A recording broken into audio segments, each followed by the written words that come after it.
Nous lisons aujourd'hui dans les Actes des Apôtres, au chapitre 1, les versets 12 à 14. Les apôtres retournèrent à Jérusalem depuis la colline qu'on appelle le mont des Oliviers. Cette colline se trouve près de la ville, à environ une demi-heure de marche. Quand ils furent arrivés à Jérusalem, ils montèrent dans la chambre où ils se tenaient d'habitude, en haut d'une maison. Il y avait Pierre, Jean, Jacques et André, Philippe et Thomas, Barthélemy et Matthieu, Jacques, le fils d'Alphée, Simon le Zélé et Jude, le fils de Jacques.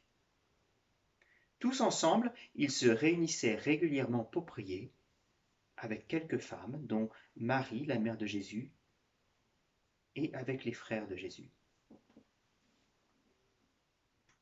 Et un peu plus loin, au chapitre 2, quand le jour de la Pentecôte arriva, les croyants étaient réunis tous ensemble au même endroit. Les disciples retournent vers Jérusalem.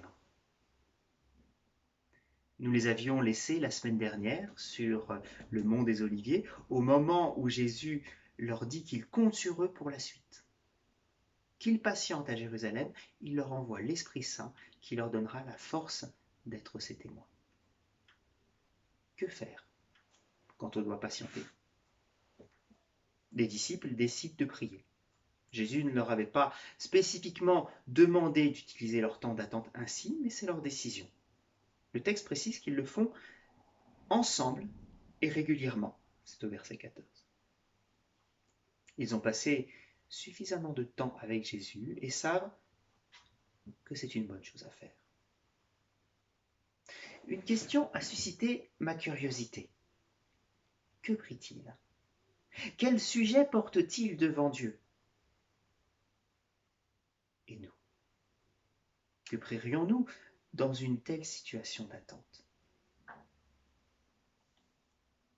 Il ne priait certainement pas une prière du type « Seigneur, que veux-tu que nous fassions ?» Il le savait. Jésus leur a clairement dit ce qu'il attendait d'eux. Sans doute priait-il plutôt pour demander à Dieu d'envoyer l'Esprit Saint promis par Jésus. C'est là l'événement déclencheur de la suite. Oui, certainement prie-t-il pour cela jusqu'à son arrivée. Attention cependant à ne pas mal comprendre ce qui se joue là. Ce n'est pas leur prière assidue qui déclenchera quelques jours plus tard la venue de l'Esprit Saint. On entend parfois certains dire que Dieu a pour nous des bénédictions en réserve et qu'elles n'attendent que notre prière pour être débloquée, comme si Dieu était empêché dans sa générosité par un manque d'action de notre part. Il n'en est rien. Dieu n'est pas dépendant de nous pour accomplir son plan. Il est souverain et il fait toutes choses bonnes en son temps, comme le dit Ecclésiaste chapitre 3 verset 11. Mais prier n'est pas inutile pour autant. Cela nous permet d'entrer dans la volonté de Dieu. En priant régulièrement pour l'envoi de l'Esprit Saint, les disciples ont certainement fait grandir leur désir de le recevoir. Avec le temps, leur prière s'est peut-être élargie et ils ont sans doute demandé que Dieu les prépare au rôle qu'ils allaient bientôt jouer, celui d'être témoins du Christ jusqu'au bout du monde. La prière leur a permis d'entrer dans la volonté de Dieu. Alors que je me demandais ce que les disciples pouvaient bien prier, j'ai aussi repensé à la prière que Jésus leur a apprise lorsqu'ils ont demandé « Apprends-nous à prier » dans l'évangile de Luc au chapitre 11. Cette prière, c'est celle que nous appelons le Notre Père. Je ne serais pas étonné que les disciples l'aient employée pendant ces quelques journées consacrées à la prière. Lorsqu'on ne sait pas pourquoi prier, nous pouvons reprendre l'enseignement du Maître.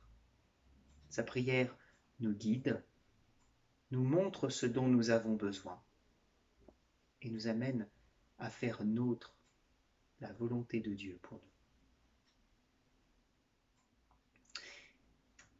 Encore une chose.